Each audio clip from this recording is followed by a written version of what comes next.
के तौर पर आइए अब करते हैं शुरुआत एसपीएल मिड कैप स्टॉक्स की। दो खास मेहमान विकास सेठी साहब और राजेश पालिया साहब तैयार हैं हमारे साथ।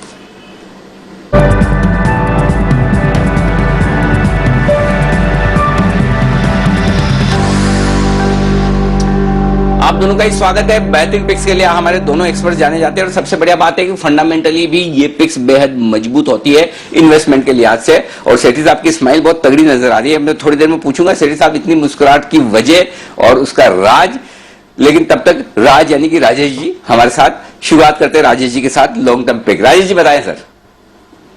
Good morning Anil ji, good morning Deepanshu जी। अनिल जी आज लॉन्ग टर्म की जो पिक रहेगी वो अच्छा राजेश जी एक मिनट राजेश जी एक मिनट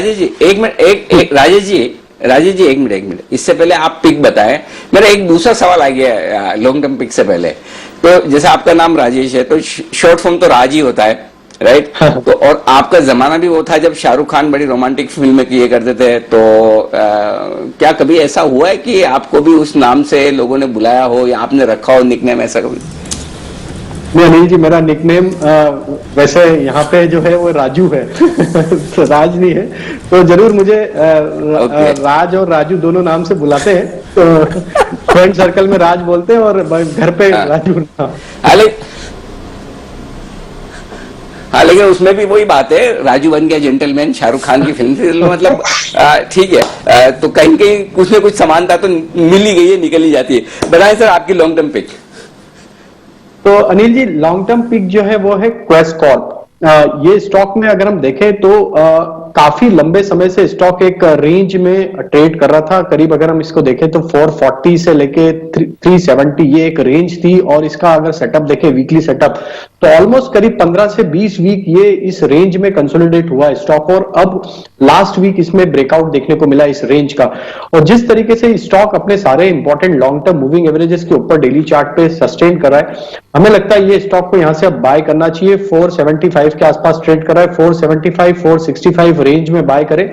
450 का स्टॉप लॉस रखें और इसके जो टारगेट हमें लगते हैं वो आना चाहिए करीब 530 से 540 के। तो एक रेंज ब्रेकआउट हुआ है, काफी बड़ा वॉल्यूम एक्शन लास्ट वीक में लास्ट ट्रेडिंग सेशन में भी इसमें देखने को मिला है। और जिस तरीके का पैटर्न बना ये लगता है कि ये अगर इसको थोड़ा सा होल्ड करेंगे तो 530 540 के टारगेट आते हुए दिखेंगे। तो क्वेस्ट कॉर्प बाय करने की सलाह रहेगी लॉन्ग टर्म के हिसाब से।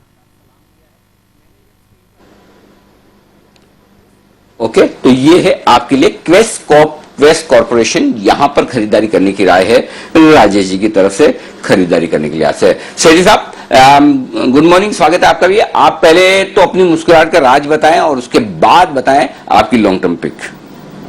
नहीं, good morning Anil ji, good morning Deepanshu. देखिए जो मुस्कुराहट का राज तो जिस तरह का बाजार में खुशनुमा माहौल है और उसके बाद आपने कहा अच्छी पिक। और आज वाकई में जो स्टॉक्स में रेकमेंड करने जा रहा हूं मुझे बहुत पसंद है। मुझे लगता है बहुत ही शानदार कमाई करके देने वाले हैं निवेशकों को। ये मेरी अगर कोई शॉर्ट टर्म पिक बोलता हूं तो भी उसको भी होल्ड करना चाहिए। शॉर्ट टर्म में टारगेट अचीव हो जावे तो भी उसमें बने रहने की सलाह रहेगी। मुझे लगता है आज की जो तीनों स्टॉक्स है अच्छे रहने चाहिए और काफी अच्छे पैसे बनने चाहिए निवेशकों के उसमें।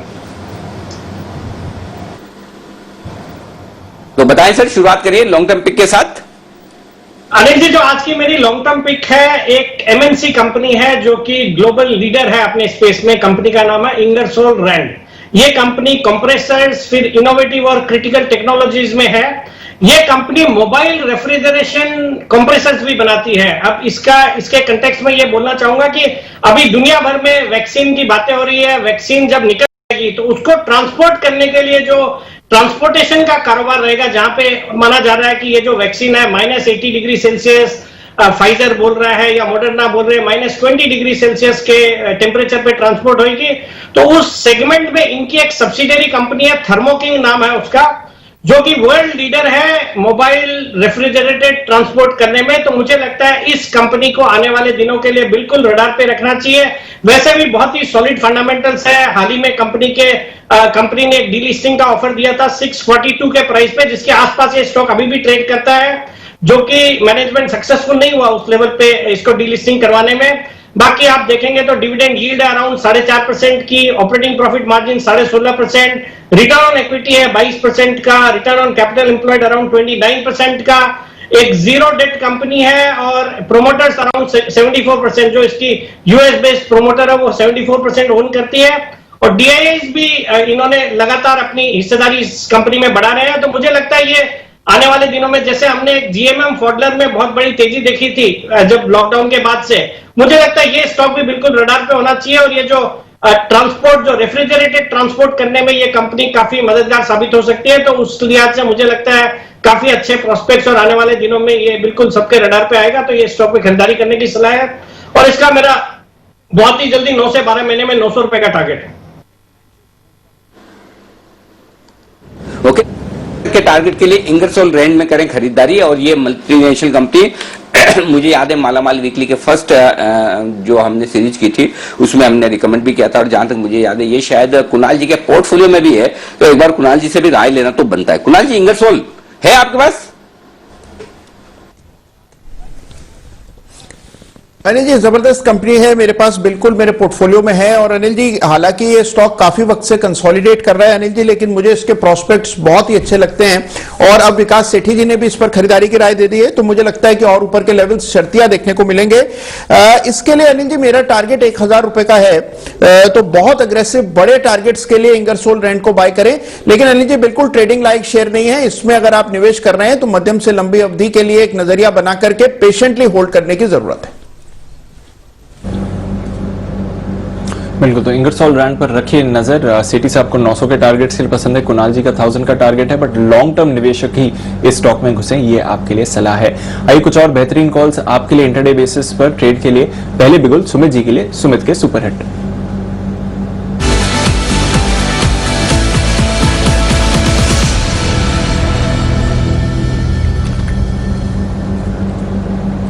बताएं सुमित जी। दीपांशु, बाय का स्टॉक रडार पे आया है। फार्मा स्टॉक्स में एक एक करके मोमेंटम बिल्डअप हो रहा है और यहाँ पे जो स्टॉक रडार पे आया है वो है दिग्गज स्टॉक डॉक्टर रेड्डी।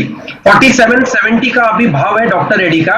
लास्ट 2 दिनों की कैंडल को ये एंगल्फ कर रहा है, तो यहाँ से डॉक्टर रेड्डी में ऊपर का मूव बनना चाहिए।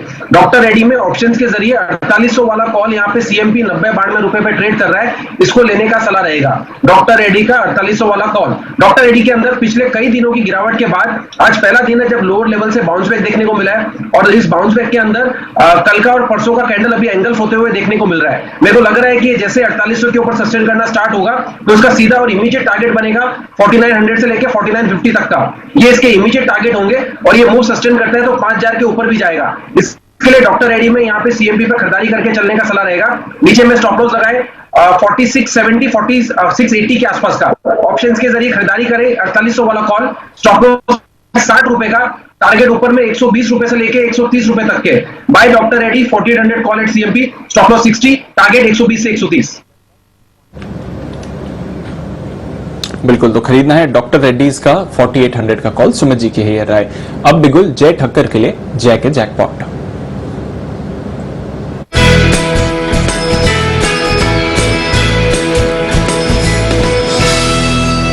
बताएं जय।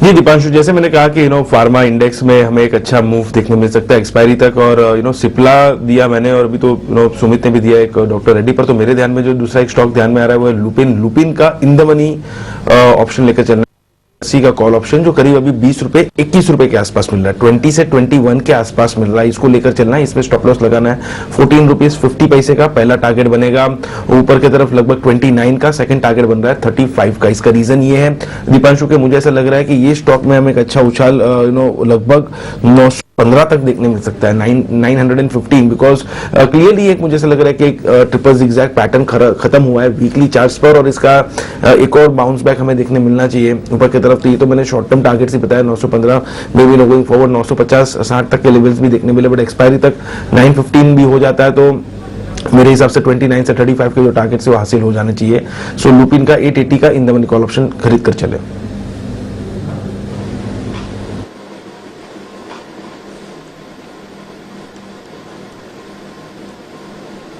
ओके, तो ये है लुपिन का कॉल ऑप्शन खरीदने की राय। क्या बात है, सब डॉक्टर लुपिन सब लोग अब इनमें बुलिश होने लगे।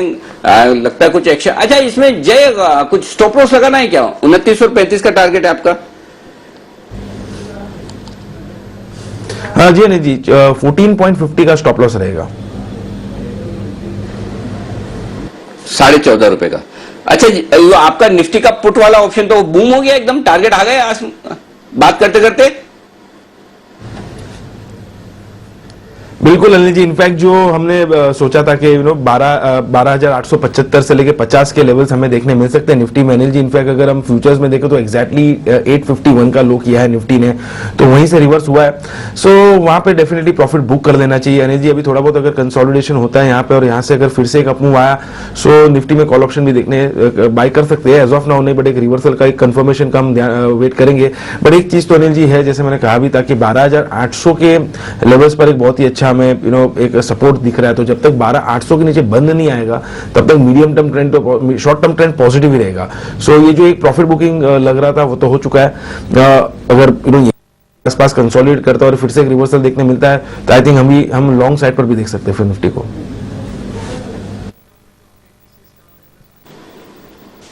ओके, तो ये है आपके लिए निफ्टी पर बहुत ही बेहतरीन ऑप्शन। और उस वक्त शॉर्ट वाला कॉल लेना मुश्किल काम था, आसान नहीं था, लेकिन जय ने एकदम पल्स पकड़ के बहुत ही तगड़ा वाला दिया। जय का यही है खास बात, चुपचाप एकदम से ऐसा कॉल देके जाते हैं कि जो पता ही नहीं चलता, लेकिन एक्शन जबरदस्त आता है। चलिए बढ़ाते हैं एक्शन को आगे, लेकिन ये एक्शन ट्रेडर्स के लिए नहीं है, इन्वेस्टर्स के लिए है। ऐसा नहीं कि सिर्फ ट्रेडिंग, इन्वेस्टमेंट भी होना चाहिए। और अब करते हैं इन्वेस्टमेंट पोजिशनल। लॉन्ग टर्म तो आपने कर लिया, राजेश जी ने बताया क्वेस्ट कॉर्पोरेशन, और सेठी साहब ने कहा इंगरसोल रैंड। आइए पोजिशनल स्टॉक्स पहले ले लेते हैं। जैन साहब, माफ कीजिएगा, सेठी साहब से। सेठी साहब, आपका पोजिशनल पिक आज के लिए? बिल्कुल अनिल जी, जो आज की मेरी पोजिशनल पिक है, एक ऑटो कंपोनेंट कंपनी है। ऑटो सेक्टर बिल्कुल फोकस में है। हमने जबरदस्त नंबर्स मंथ ऑन मंथ अभी ऑटो कंपनीज के देखे हैं। यहां से मैंने पिक किया है मिंडा कॉर्पोरेशन को। एक लीडिंग ऑटो कंपोनेंट कंपनी है जो कि मेनली पैसेंजर व्हीकल्स और टू व्हीलर सेगमेंट को कैटर करती है। यहां से इनका जो टर्नओवर का 60% यहां से आता है, बाकी कमर्शियल व्हीकल सेगमेंट में भी इनका प्रेजेंस है। एक बहुत ही बड़ी बेनिफिशियरी ये कंपनी होगी जो ये ट्रांजिशन हुआ है BS4 से BS6 कंप्लायंट एमिशन नॉर्म्स के लिए, तो ये कंपनी का उसमें बहुत बड़ा फायदा है। और हाल ही में जो सितंबर क्वार्टर के नतीजा है, बिल्कुल उसमें दिखाई दे रहा था। एक जबरदस्त ऑर्डर बुक है। प्रॉफिट आया कंपनी का 27 करोड़ का, वर्सेस आप जून का अगर देखेंगे तो वहां 29 करोड़ का नुकसान था। और इस सितंबर क्वार्टर में बहुत अच्छी एबिटा मार्जिन्स भी कंपनी ने दिखाई है। डेट इक्विटी रेशियो रीजनेबल एक 0.44 का है। FIIs DIIs अराउंड 16% में इसमें हिस्सेदारी रखते हैं और वैल्यूएशंस काफी आकर्षक लगते हैं। मुझे लगता है ये जो स्टॉक अभी 75 रुपए के आसपास ट्रेड करता है, इसमें खरीदारी करनी चाहिए। मेरा इसमें पोजिशनली 90 रुपए का टारगेट है, स्टॉप लॉस रहेगा 68 रुपीज का। ओके, 68 के स्टॉप लॉस के साथ यहां पर होल्ड करें। 90 रुपए के टारगेट के लिए मिंडा कॉप में करें खरीदारी। आइए राजेश जी बताइए, आपका पोजिशनल स्टॉक कौन सा है आज के लिए? अनिल जी, मेरा पोजिशनल स्टॉक जो रहेगा वो रहेगा KEI इंडस्ट्री। ये स्टॉक में अगर हम डेली चार्ट के हिसाब से सेटअप देखें तो स्टॉक एक राउंडिंग बॉटम फॉर्मेशन अब बनाता हुआ दिख रहा है। स्टॉक अपने सारे इंपॉर्टेंट मूविंग एवरेजेस के ऊपर अब ट्रेड कर रहा है। वीकली सेटअप के हिसाब से देखें तो स्टॉक में पिछले 3 वीक से हायर हाई फॉर्मेशन है। वॉल्यूम एक्शन भी काफी इंकरेजिंग है। लोअर साइड पे स्टॉक ने एक बेस बनाया 320 के आसपास, और जिस तरीके से वीकली चार्ट पे और डेली चार्ट पे near term short term chart पे जो ब्रेकआउट हुए, ये दर्शाता है कि KEI इंडस्ट्री को अगर हम पोजिशनल बेसिस पे थोड़ा सा एक्यूमुलेट करें और होल्ड करें तो इसमें 430 से 440 तक के टारगेट इसमें आते हुए दिखना चाहिए। करंटली अभी ट्रेड कर रहा है 378 379 के आसपास, तो 378 से 370 ये रेंज में बाय एंड एक्यूमुलेट करें। 355 का इसमें स्टॉप लॉस रख ले। टारगेट हमें लगते हैं 430 440 तक के।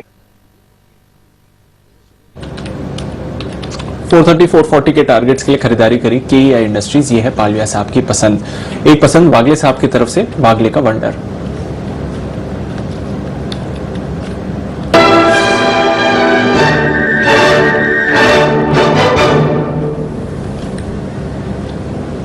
बताएं बागले। दीपांशु, कोलगेट पामोलिव बाल करके चलता है। मेरे हिसाब से इसमें क्लियर कट ब्रेकआउट है। 1570 के आसपास का करंट भाव है, यहाँ पर बाय करें। 1550 का 20 रुपए का स्टॉप लॉस होगा। पहला टारगेट 1615 1620, दूसरा टारगेट 1650 1650 2 से 3 दिन के व्यू से है। एक क्लियर कट ब्रेकआउट है। मुझे लगता है ये आउट परफॉर्म करेगा अगले 1 से 2 दिनों में।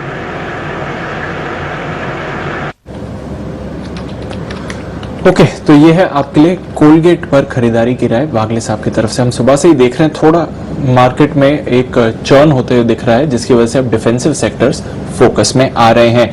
बट आज की सबसे बड़ी खबर बैंक्स और एनबीएफसीज को लेकर भी है, जिस तरह से आरबीआई के इंटरनल वर्किंग ग्रुप के रिकमेंडेशंस आए हैं। वरुण दुबे हमारे साथ तैयार है ये पूरी रिकमेंडेशन समझाने के लिए, और साथ ही कौन से स्टॉक्स कंपनीज फोकस में रहनी चाहिए। तो वरुण, सबसे पहले तो बताइए ये रिकमेंडेशंस जो सामने आई हैं ये क्या कह रही हैं? देखिए, रिकमेंडेशंस जो है ये बेसिकली प्राइवेट बैंकिंग की जो ओनरशिप और जो गवर्नेंस है उसको लेकर, ये पूरे बैंकिंग और एनबीएफसी सेक्टर्स पे इसका असर देखने मिल रहा है। जो रिकमेंडेशंस है उसमें सबसे पहले तो यह है कि लंबी अवधि के लिए जो प्रोमोटर्स का हिस्सा है उसको 15% से बढ़ा के अब 26% करने की रिकमेंडेशन आई है। इसके अलावा 50,000 करोड़ से ज्यादा के जो एसेट्स है, एसेट साइज है, वो वाली एनबीएफसी जो है उनको बैंक भी बनाया जा सकता है, ये भी एक रिकमेंडेशन आई है। इसके अलावा पेमेंट बैंक को स्मॉल फाइनेंस बैंक में बदलने के लिए 5 साल के बजाय 3 साल की अनुमति जो है वो अब जरूरी होगी, यानी कि जो टाइमलाइन है उसको कम करने की रिकमेंडेशन है। नए लाइसेंस के लिए 500 करोड़ की जगह 1000 करोड़ की शुरुआती पूंजी जो है उसकी सीमा रखी गई है। इसके अलावा स्मॉल फाइनेंस बैंक के लिए पूंजी सीमा जो है 200 करोड़ से बढ़ा के 500 करोड़ करने की सिफारिश की गई है। एनबीएफसीज को नए लाइसेंस के लिए NOFHS यानी कि non operative financial holding company बनाने की जरूरत है।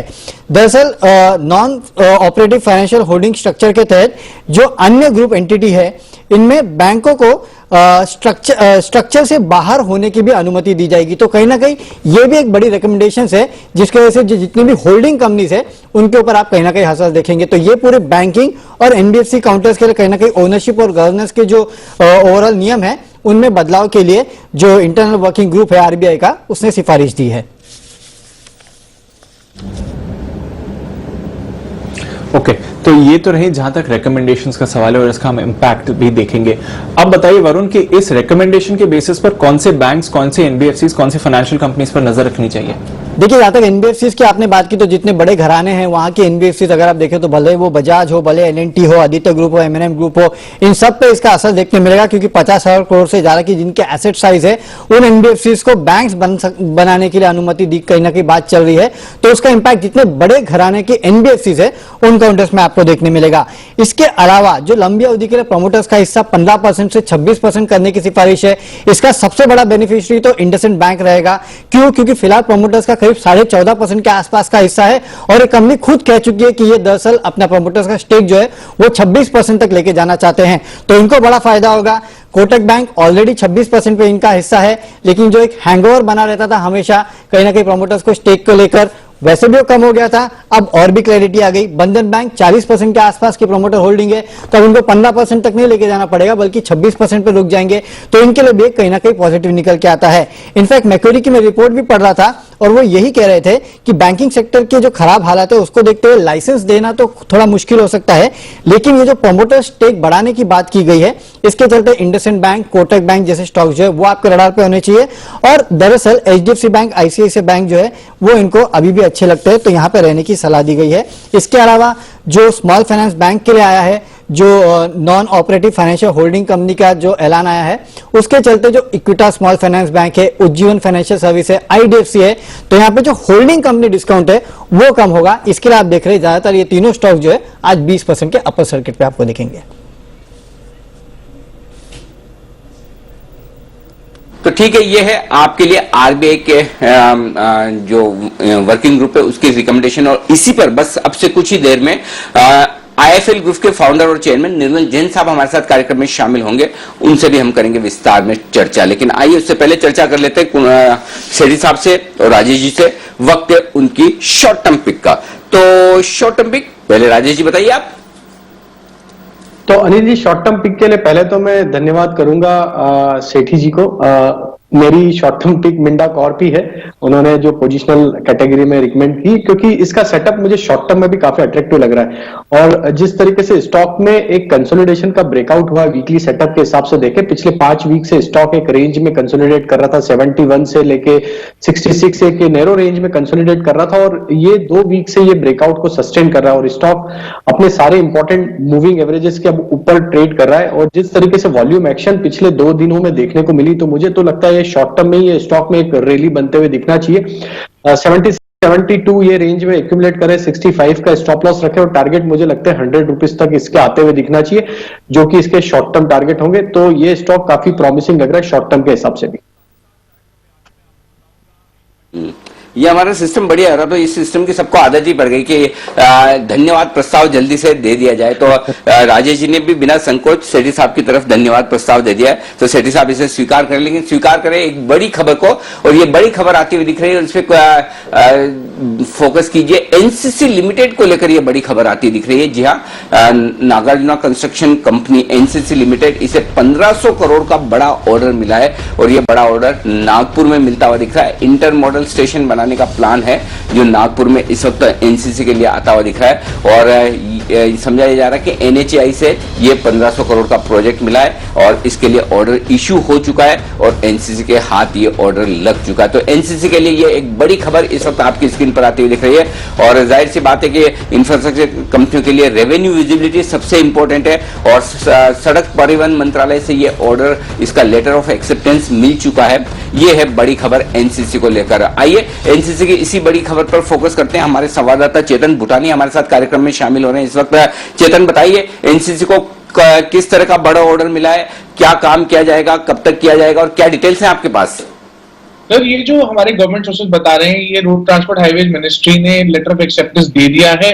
एनएचएआई का प्रोजेक्ट है जो एनएचएआई इंप्लीमेंट करवाएगा एनसीसी द्वारा। बेसिकली एनएचएआई इसकी फंडिंग करेगा। लेकिन सबसे महत्वपूर्ण बात ये नोटिस हमको करनी है सर कि ये जो एसपीवी फॉर्म करी गई थी इंटर मॉडल स्टेशन के लिए, ये हिंदुस्तान में पहला इंटर मॉडल स्टेशन होगा जो रेलवेज, रोड और मेट्रो को एक साथ कनेक्ट करेगा, ताकि पैसेंजर्स कहीं से भी आए तो उनकी सुविधा के लिए एक बहुत बड़ा मल्टी मॉडल स्टेशन नागपुर के अजनी रेलवे स्टेशन के आसपास बनाया जाएगा, जिसमें बहुत बड़ी डेवलपमेंट्स मानी जाएंगी, क्योंकि एक दूसरा वाराणसी में बन रहा है इंटर मॉडल स्टेशन, और एक पहला बन रहा है नागपुर में। तो ये नागपुर का जो स्टेशन है, ये इसका फॉर्मली अब अपॉइंटमेंट हो चुका है, और ये जो मेरे सोर्सेज बता रहे हैं कि 3 साल में डेवलप करने का प्लान है, और उसका जो मेंटेनेंस होगा जो कंपनी करेगी वो 10 साल के लिए करेगी। तो ये बहुत बड़ी खबर एनसीसी के लिए, क्योंकि जो पहला इंडिया का मल्टी मॉडल स्टेशन है जो सारे इंटीग्रेट करेगा मोड ऑफ ट्रांसपोर्टेशन को, पैसेंजर्स के लिए बहुत बड़ी खबर होगी। जो भी उस एरिया में पूरा महाराष्ट्र में ट्रैवल करेंगे नागपुर द्वारा, उनके बहुत कन्वीनियंस की बात होगी। तो ये बहुत बड़ी खबर एनसीसी के लिए, क्योंकि पहला प्रोजेक्ट है इंटर मॉडल स्टेशन का हिंदुस्तान में। 1493 करोड़ रुपीस की इसकी फंडिंग है। तो डेफिनेटली ये बहुत अच्छी खबर कंपनी के लिए, और डेफिनेटली जो नागपुर के महाराष्ट्र के पैसेंजर्स हैं उनके लिए भी।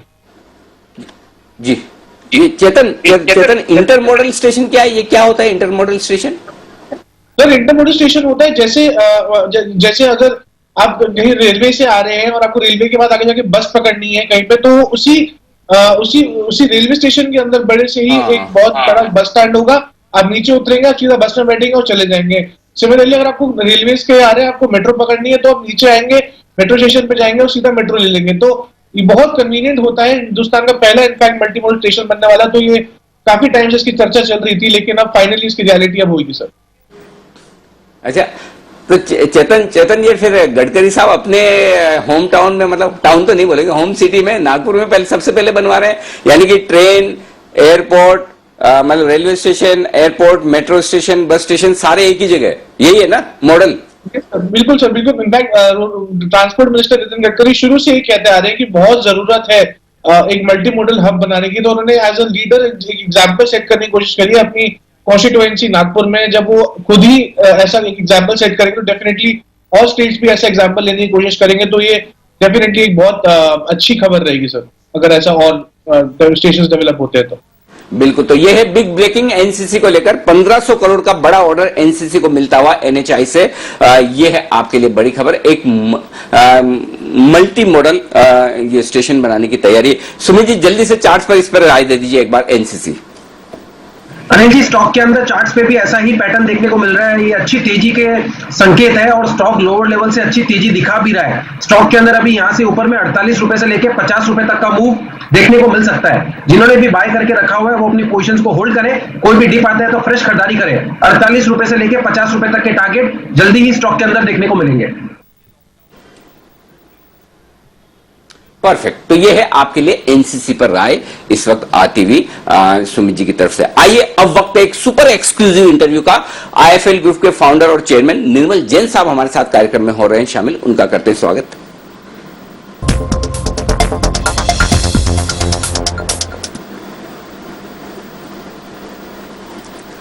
निर्मल जी बहुत बहुत स्वागत है आपका जी बिजनेस और समय देने के लिए आपका दिल से धन्यवाद। सबसे पहला सवाल यही है, जो आरबीआई की जो इस वीकेंड पर आरबीआई की वर्किंग ग्रुप की तरफ से जो ड्राफ्ट गाइडलाइंस और रिकमेंडेशंस आई है, क्या मैं ये समझूं कि आईएफएल ग्रुप एक बैंक बनने के लिए तैयार है और निर्मल जैन साहब आईएफएल ग्रुप के नहीं आईएफएल बैंक के चेयरमैन होंगे? अब एडवांस में बधाई दें। अनिल जी, अगर आप गाइडलाइन देखो तो उन्होंने कहा कि एनबीएफसी जिनमें 50,000 करोड़ से ज्यादा एसेट्स लोन एसेट्स हैं, हाँ, वो एलिजिबल होंगे। तो हमारी जो आईएफएल ग्रुप के लोन एसेट्स 40,000 करोड़ है इस वक्त तक, तो हम लोग अभी तक उस क्राइटेरिया में एलिजिबल नहीं है। अभी कुछ समय है, मतलब 1 से 2 साल का। हाँ तो सर, गाइडलाइंस आकर बनने में, लागू होने में, फाइनल होने में भी उस समय तो थोड़ा लगेगा, और अब जब पता चलेगा तो मैं उम्मीद करता हूं कि आपके एसेट्स और ज्यादा तेजी से बढ़े। लेकिन ये बताएं सर कि क्या कुछ खास बातें आपको अच्छी लगी जो इस रिकमेंडेशन में आई है? स्पेशली पहले एनबीएफसी से रिलेटेड में जानना चाहता हूं। बहुत बातें इसमें अच्छी है मेरे ख्याल से। अपने यहाँ पे जो बैंकिंग गाइडलाइंस है वो काफी अनक्लियर रही है, कॉम्प्लेक्स रही है, और आज 2007 या 8 में जो अभी नहीं रहे हमारे साथ, प्रणब मुखर्जी ने अनाउंस किया था कि बैंकिंग लाइसेंसेस नए दिए जाएंगे क्योंकि इकोनॉमी में इतनी तेजी से ग्रोथ हो रही है, तो उसको फाइनेंस करने के लिए बैंक की जरूरत है। But unfortunately for one reason or another कोई बहुत अच्छे बैंक पिछले 12 सालों में नहीं आ सके। अब ये जो गाइडलाइंस, इसमें कुछ बहुत ही इंपॉर्टेंट चीजें हैं। एक जो है कि कैपिटल बेस्ड फोकस है, तो ये काफी इंपॉर्टेंट है, क्योंकि जब भी बहुत बार क्या होता है कि जो समाजवाद की दृष्टि से देखे तो लोगों को लगता है कि हर चीज छोटे लोगों को दे दो, मगर बैंक की एक ऐसी चीज है जो आप छोटे लोगों को नहीं दे सकते, उसमें नेटवर्क चाहिए। और जो 1000 करोड़ रुपया जो मिनिमम कैपिटल रिक्वायरमेंट है, मेरे ख्याल से एक बहुत ही प्रैग्मेटिक मूव है, क्योंकि हमने देखा है कि जब छोटी बैंक है उनकी स्थिति बहुत नाजुक होती है, और अगर थोड़ी कोई सिचुएशन ऐसी हो तो लोग डर भी बहुत जल्दी जाते हैं।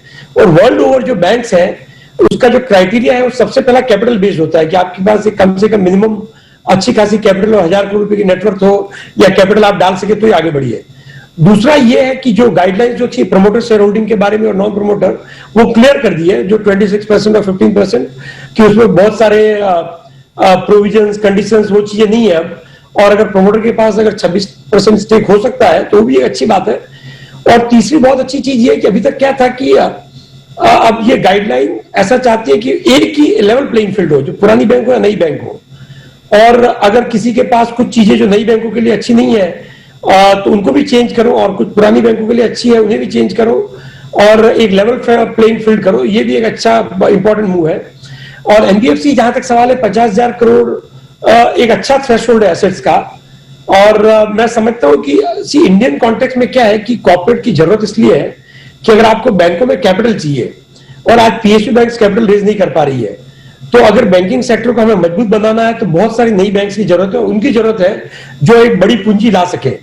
तो बहुत सारी एनबीएफसी ऐसी नहीं है जितनी कि आज अगर $5 ट्रिलियन की इकोनॉमी बननी है तो हमें चाहिए काफी मजबूत बैंक और आए, कम से कम 10-20 नए बड़े बड़े बैंक हो अगले 5 सालों में जो इकोनॉमी को फाइनेंस कर सके। तो इन सब चीजों को देख के लगता है कि ये गाइडलाइन प्रैग्मेटिक है।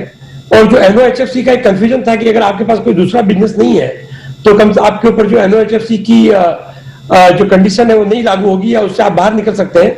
तो वो भी कुछ बैंकें हैं जो जैसे आईडीएफसी, इक्विटास, इनके लिए दिक्कत बन रही थी, तो वो भी एक बार क्लियर हो चुका है इसमें। तो कुल मिलाकर मैं समझता हूँ ये गाइडलाइंस काफी प्रैग्मेटिक है और इनको एक्सेप्ट किया जाएगा और जल्दी से ये लॉ बन जाएगी।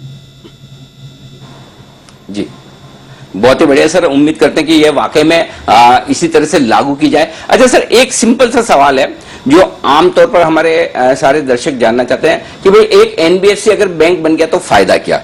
फर्ज करें जब तक गाइडलाइंस है आपकी 50,000 करोड़ एयूएम हो भी जाए, एसेट्स हो भी जाए, उसके बाद आप अप्लाई करें, लाइसेंस भी मिले, तो आईएफएल ग्रुप को आपको क्या फायदा होगा, पहली चीज। और इन जनरल सेक्टर में जितनी एनबीएफसी हैं क्योंकि हाल ही में हमने कुछ एनबीएफसी का देखा ना, डीएचएफएल, आईएलएफएस में बड़ी दिक्कतें आई थी और उस समय मार्केट भी बड़ा खराब हुआ। तो क्या कुछ इस तरह की रिस्क कम हो जाएगी, खत्म हो जाएगी, ऐसा भी होगा? तो दोनों सवाल है, आईएफएल के लिए भी बताइए और पूरे एनबीएफसी सेक्टर के लिए भी क्या होगा फायदा सर?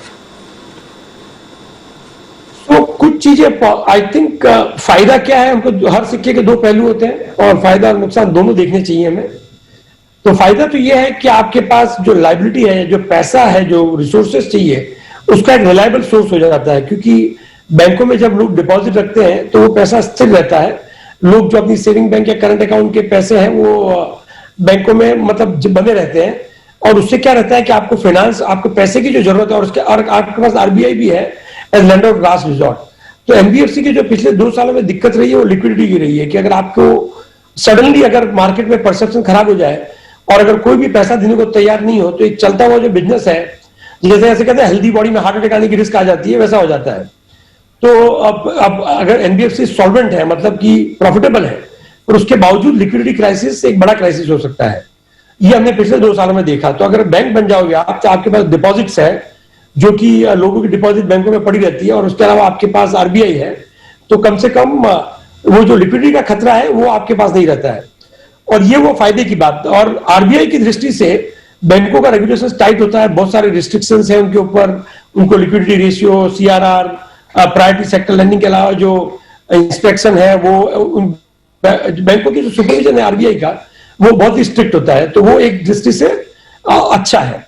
और जो नुकसान है, क्योंकि हर, जैसा मैंने कहा कि हर सिक्के के दो पहलू होते हैं, तो अब जो एनबीएफसीज हैं, यहाँ पे अपने इंडिया में क्या है कि कोई फोरबियरेंस नहीं है कि आपको पहले दिन से गाइडलाइन मीट करनी है।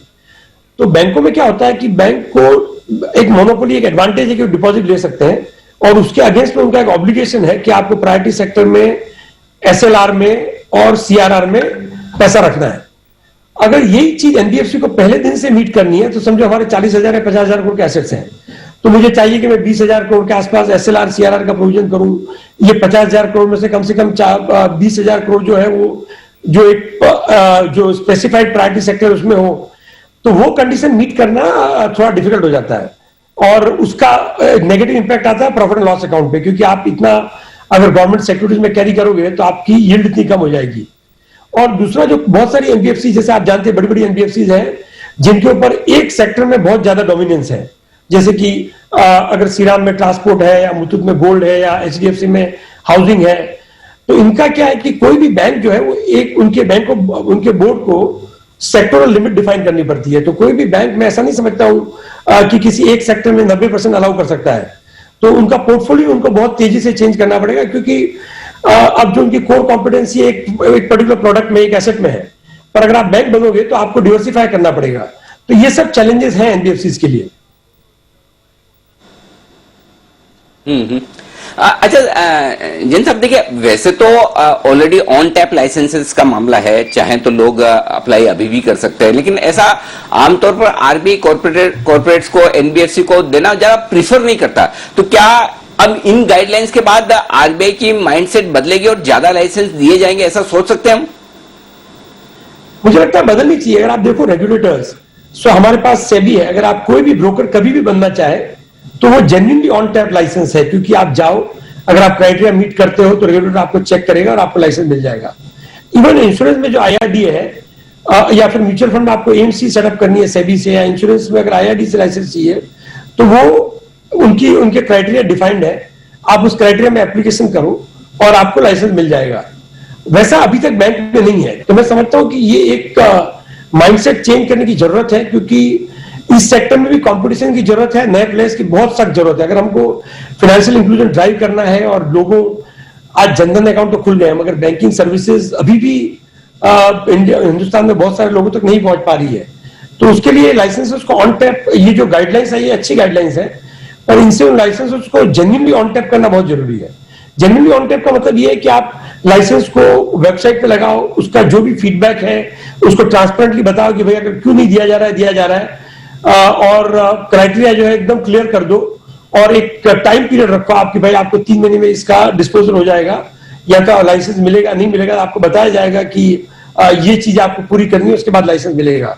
तो ये होने की आप अगर ये उम्मीद रख सकते हैं हम। बिल्कुल, और हम भी उम्मीद रखते हैं कि आईएफएल जल्दी से एक बैंक बनता हुआ दिखे और आपके एसेट 50,000 करोड़ के पार भी निकले। लेकिन निर्मल जी, आप जाएं उससे पहले एक सवाल और पूछना चाहता हूं, चूंकि इस वीकेंड पर आपने नहीं, धन्यवाद कहा सर, एक सवाल बाकी है, रुकिए। इस वीकेंड पे आपने बोर्ड बैठक की, एक बढ़िया काम किया। आईएफएल सिक्योरिटीज में बायबैक आया है, आपने 54 रुपए के दाम पर 90 करोड़ का बायबैक किया है। आमतौर पर जनरली बहुत कम ऐसा देखने को मिलता है कि ब्रोकरेज फर्म बायबैक करे, तो बताएं सर ये बायबैक के पीछे इरादा क्या है, क्यों आप बायबैक कर रहे हैं इस कंपनी में? क्या आपको डीप वैल्यू नजर आती है इस कंपनी में? ओके, अब हमारे पास 3 अलग अलग कंपनियां, आईएफएल सिक्योरिटीज, आईएफएल वेल्थ और आईएफएल फाइनेंस। तो आईएफएल सिक्योरिटीज और आईएफएल वेल्थ में हमको कैपिटल की जरूरत नहीं है, क्योंकि ये फी बेस्ड बिजनेसेस हैं और इसमें कैश फ्लो सरप्लस होता है। आपको नई कैपिटल की जरूरत नहीं होती है और आपकी जो इनकम है वो आपका नेट कैश है। तो अगर हमारे पास जब अगर एक्स्ट्रा कैश है तो वो शेयर होल्डर को वापस देने के 2 तरीके हैं। एक तो आप डिविडेंड दे दो, तो आपने देखा होगा आईएफएल वेल्थ में हमने एक बहुत बड़ा डिविडेंड अनाउंस किया था 40 रुपये पर शेयर के हिसाब से कुछ समय पहले, और अब काफी एक मोटी रकम हमने शेयर होल्डर को डिविडेंड के जरिए वापस दी थी। पर अब डिविडेंड में इंडिया में क्या है कि टैक्स का जो लॉ है वो शेयर होल्डर के लिए बहुत अच्छा नहीं है, कम से कम जो थोड़े मीडियम या बड़े साइज के शेयर होल्डर हैं, क्योंकि आपको ऑलमोस्ट 36% टैक्स लग जाता है। तो आप पहले प्रॉफिट पे पूरा टैक्स भरते हो, उसके बाद जो पीएटी उसमें से डिविडेंड देते हो फिर टैक्स लगता है। बायबैक पे भी टैक्स है।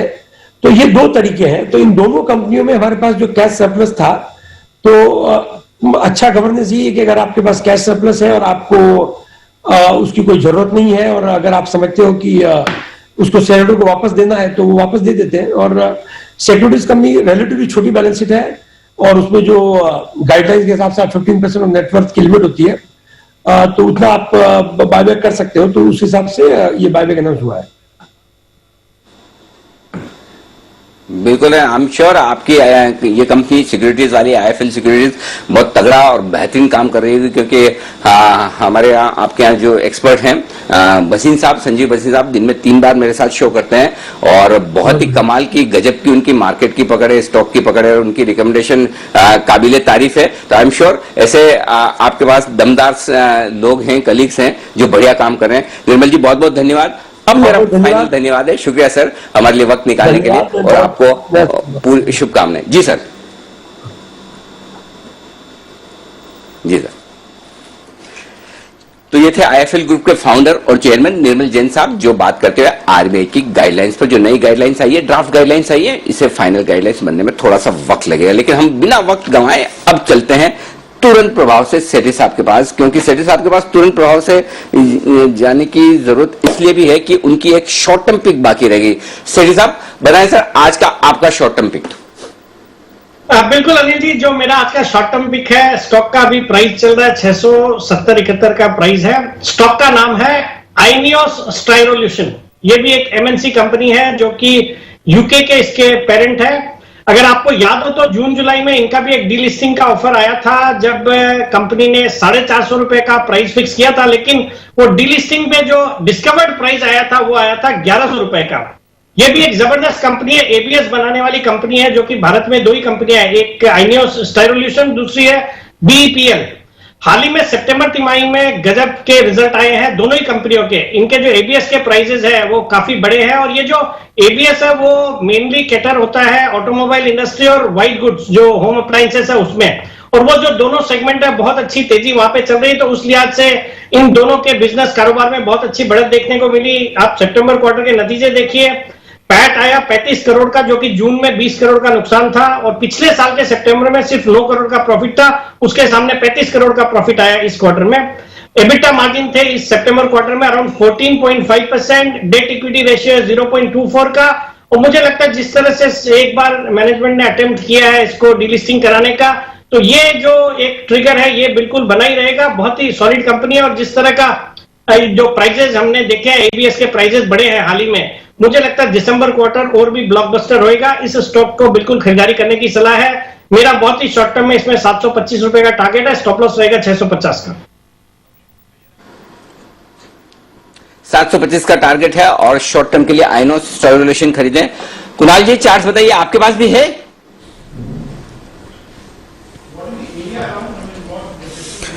अनिल जी देखिए, ये जो स्टॉक है, अगर आपको याद हो, जब इसमें पिछली बार डीलिस्टिंग की चर्चा हुई थी, उसके बाद बड़ी गिरावट बनी थी और उसके बाद एक नीचे के लेवल्स पर Anil ji rounding bottom pattern बना और वापस से तेजी बनती दिख रही है। तो बहुत बढ़िया स्टॉक है, होल्ड करना चाहिए, बाय करना चाहिए इन स्तरों पर। तो मेरा टारगेट 750 पौने 800 रुपए का है और मुझे लगता है कि वो लेवल्स आपको जल्द आते हुए दिखेंगे। तो पूरी तरह सहमत हूं मैं सेठी साहब के साथ।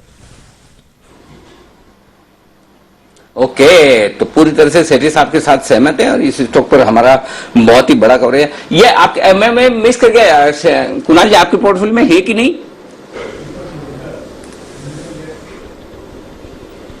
अनिल जी देखिए, मेरे पोर्टफोलियो में नहीं है, लेकिन अनिल जी स्ट्रक्चर बहुत बढ़िया है। और अगर अनिल जी आपको याद हो, जब इसमें गिरावट आई थी तो लोग बड़े परेशान हुए थे, काफी लोगों को एक मिनट कुणाल जी, ना एक मिनट कुणाल जी, मेरा स्ट्रक्चर में कोई इंटरेस्ट नहीं, मेरा पूरा का पूरा इंटरेस्ट आपके पोर्टफोलियो में ही है कि आपके पास क्या है क्या नहीं है, वही मैं अंदर की बात जानना चाह रहा। आजकल मैं बहुत सारे पूछता हूं, आप बोलते नहीं है, क्या हो गया? मतलब क्या बेच के प्रॉफिट बुक कर लिया कि मतलब है क्या चक्कर, क्या आपके स्टॉक निकल नहीं रहे आजकल? वो 70 करीबन होते थे आपके पोर्टफोलियो में, कितने रह गए?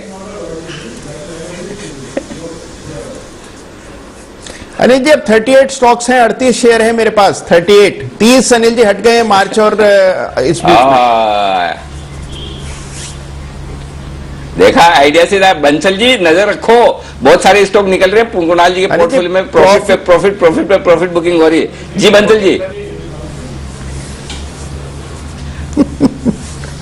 देखिए अनिल जी, मुझे तो मालूम है इन्होंने काफी स्टॉक्स निकाले और अनिल जी अभी आपने एक वो न्यूज देखी थी, वो डीएलएफ की SEZ आ रही है अनिल जी, तो उसी के पास में अनिल जी कुणाल जी ने एक अच्छा फार्म हाउस लिया है, तो पोर्टफोलियो का पैसा अनिल जी फार्म हाउस पे जा रहा है। वाह, बहुत ही बढ़िया, ये काम इतना बढ़िया किया कुणाल जी ने। और अगर आपने उसके लिए एडवाइस दी तो आपको भी धन्यवाद कुणाल जी। इनके शेयर बढ़ेंगे, हमारे क्या काम आएंगे? फार्म हाउस तो कभी दिल्ली गए गलती से तो हम सबके काम आएगा, नहीं गए तो ये बुलाएंगे हमें और हम सब लोग जाएंगे, ये बात तय है। तो चलिए, बहुत बढ़िया, ये सब कोरोना का कहर खत्म हो जाए, कम हो जाए, उसके बाद कुणाल जी के फार्म हाउस पे पार्टी पक्की। और दीप, हम सब लोग आपके लिए आने के लिए तैयार है। सेठी साहब, पालिया जी, जय, सुमित जी, वागले साहब, सब भी तैयार है और को होस्ट रहेंगे बंसल जी, मेन होस्ट रहेंगे कुणाल जी।